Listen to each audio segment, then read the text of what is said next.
Jesus went to the upper room to celebrate the Passover with his disciples. In leaving the Passover feast, he journeyed towards the Garden of Gethsemane, and here's what it says in John chapter 13, verse 31. So when Judas had gone out, Jesus said, "Now the Son of Man is glorified, and God is glorified in him. If God is glorified in him, God will glorify him in himself and glorify him immediately. Little children, I shall be with you a little longer. You will seek me, and as I said unto the Jews, where I am going, you cannot come. And now I say to you, a new commandment I give to you, that you love one another, as I have loved you, and you also love one another. By this will all men know that you are my disciples, if you have love one for another." And now, here is Arie to explain to us about God being glorified and Jesus being glorified. Let us, standing here, looking on this vineyard, and try to understand what is the meaning to glorify in Hebrew. In Hebrew, to glorify is lefaer. What is the meaning lefaer? You know, when a lady goes to the hairdress, what she's doing?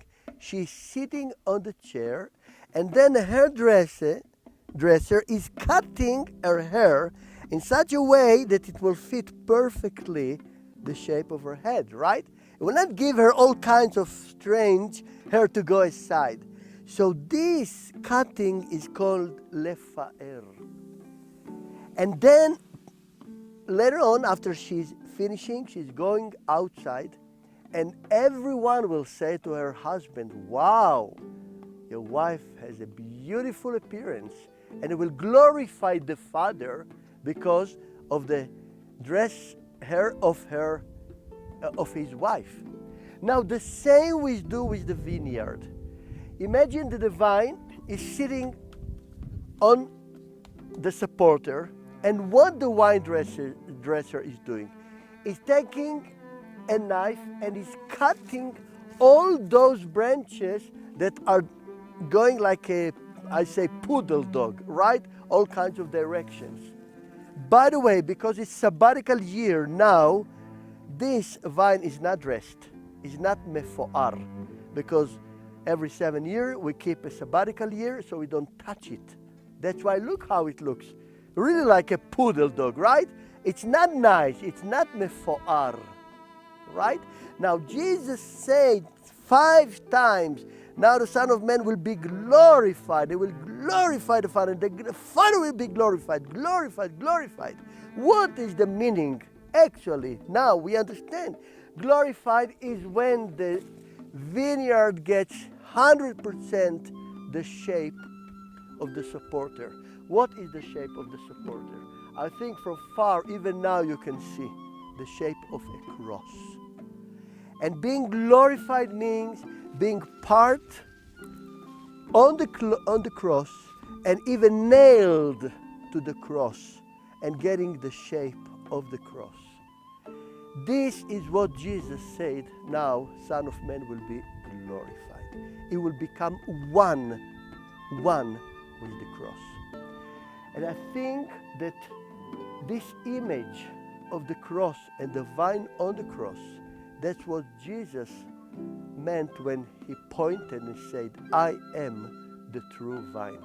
The true vine has to be 100% the shape of the cross.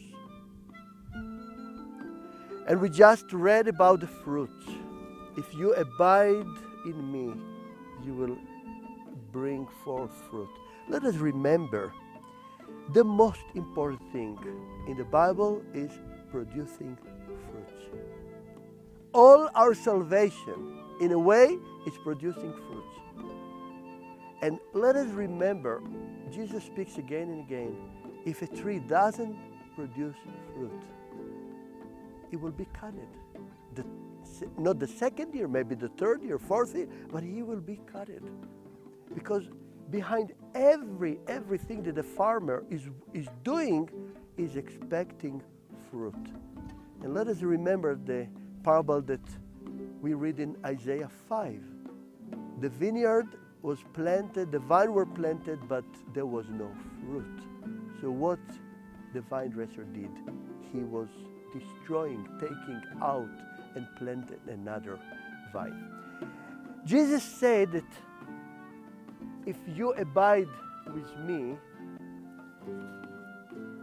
the world will see it. And the world will see when you have love among you. Again, I want to point on this character of the vine tree. The vine tree has a character to become, take 2-3 branches and they become one. Easily they are starting growing one on the other. Every element of the vine has this character. I'm just taking one of these pieces. Look the slings. Look how they go. They try to go around something else. They try to go around something else, you see? Now, when you look now on this vine, you see the branches. If I will ask you, this branch, for instance, to which trunk it belongs, to this one or to this one, you can hardly say, because they are full of leaves. But if we will be in wintertime, there are no leaves at all. You have only the trunks and some branches. Easily, somebody can point and say, this branch belongs to this trunk. This branch to this trunk. In other words, we have a lot of denominations. But when we have love among the brothers and you feel this love, you cannot say this brother belongs to the Methodist, this belongs to the Baptist, this belongs to the, you see, because like here, when there is love among the believers, you don't see to which trunk they belong. But when there is no love between the believers, so easily you can point every one of them to which denomination.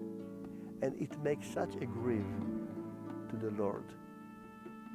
Let us remember that bringing forth our leaves, bringing fruit, being in one love among others, this is the way that we can glorify our Lord, Yeshua HaMashiach.